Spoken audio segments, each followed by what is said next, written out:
Hey everybody, it's Emily at Homeschooling, and welcome back to another episode of Homeschool Tidbits.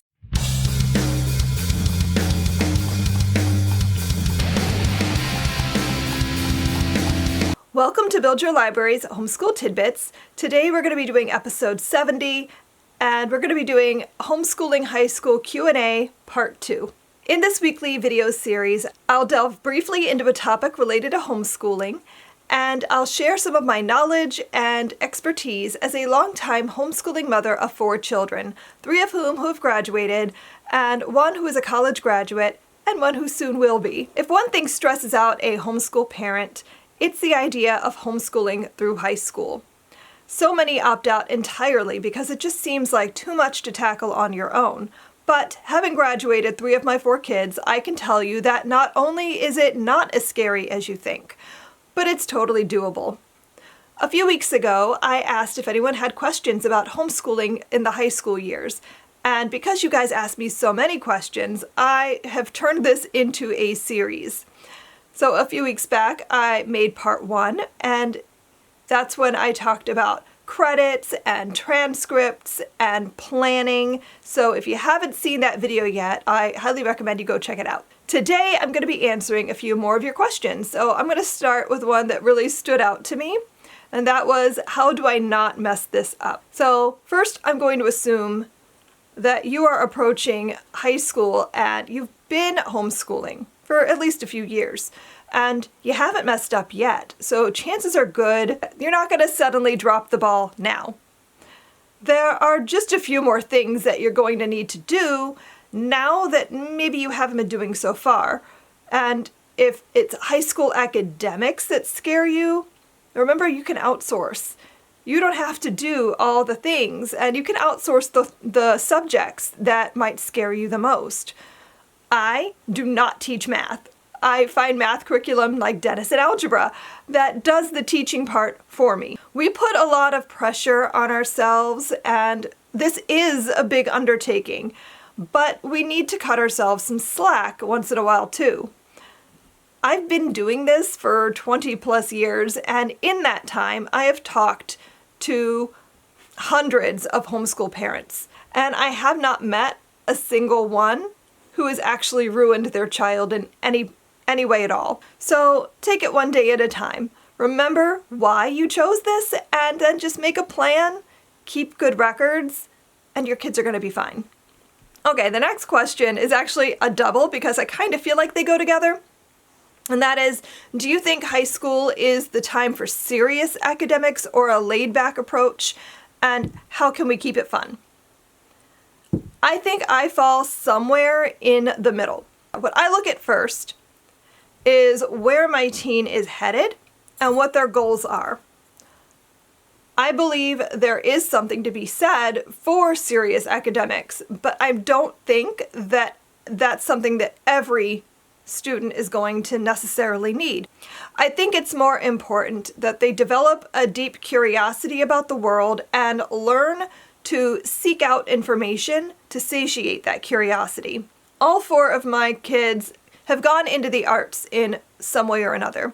I have a writer, I have an illustrator, I have an animator, and my youngest wants to do something in art too, leaning towards both illustration and animation as well. So a lot of our homeschooling is focused on the arts and creative writing. But we also delve deeply into history and science and literature because for me, those are non-negotiables. And of course, we do math, and I make sure we hit all the different courses that we're going to need to graduate. But if I know they're going into an art field and that they aren't super academic anyhow, I'm not going to push for like higher mathematics, for example, unless that's something that they want to do. As to keeping it fun, it is completely possible to have a fun high school experience. I think many of us are doing really fun things in high school. It's just not as photo-worthy as the elementary years, so it's harder to capture it for social media. I think the key is giving them opportunities to express themselves in ways that excite them. So instead of a constant stream of essays, I might have them write poetry or a short story or a graphic novel, maybe make a piece of art or design a game. For example, Regina and I just read Macbeth. And then, as a way to wrap it up, we read a short story that was inspired by the play. So for her final project, I had her write her own short story inspired by Macbeth.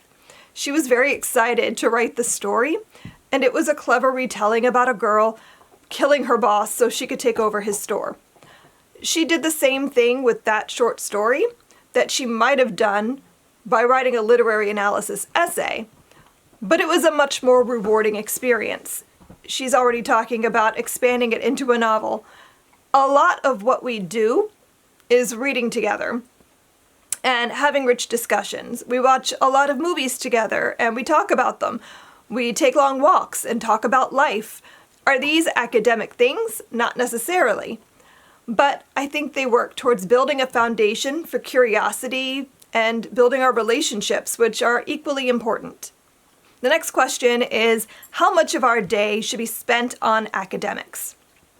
Now, this will entirely depend on the student, of course. I'm going to say that on average, probably about 4 to 5 hours a day. Now, some teens might work a little bit faster and some a little bit slower, so maybe it could be up to 6 hours. I try to arrange our schedule so that we have some lighter days mixed in. Usually I make Fridays our short day, and then we could use that to play catch up if we need to, if we got behind during the week for some reason. We need to be careful that we aren't overwhelming our teens. If your teen can't finish their schoolwork by dinner on a daily basis, it may be time to reassess. What's happening that is taking them so long? Are they getting stuck? Is the work too hard? Are they bored and they're just not completing it because they don't see the point? While I think we should be challenging them, I don't think it should take the entire day. There's a fine line between challenge and drudgery, and we want to ensure we don't cross it. Teens especially need more sleep and they need downtime. So if you find that your days are just getting too long and everyone is feeling frustrated, you might just need to reassess because you might be doing too much. And the last question I want to get to in this video is, how do you handle career guidance? Okay, I'm going to get brutally honest here. Is this tough? Because right now, it's rough out there. My 24-year-old spent a year in Korea as an English teacher, and now she's back and trying to find a job. My 21-year-old is about to graduate from college with a degree in illustration and the hopes of getting into animation, which is a notoriously tough field to break into. I'm all about helping my kids find a career that makes them happy, where they feel like they can be their best and most creative selves. But I also have to remind them that eating and having a place to live is nice too. I have no idea what things are going to look like when my youngest graduates high school in about 3 years. I don't know if she'll end up going to college. Right now she says no because she wants to make art and doesn't see the need. But we're going to reassess that each year. She volunteers and she helps to teach karate at her karate school, which teaches her many leadership skills, and it could potentially lead to a job. Since she wants to go into an art field, she's going to be taking many art classes over the next few years to help her hone her skills. If your child has a passion, help them follow it to the best of your ability. Seek out classes, mentors, internships, but especially if their passion is in a creative field. Remind them that day jobs are a thing until they find a way to make money through writing or music or art. I hope that I've helped today to make homeschooling through high school feel less intimidating. I have loved homeschooling my teens. It's honestly been some of my favorite years in our journey.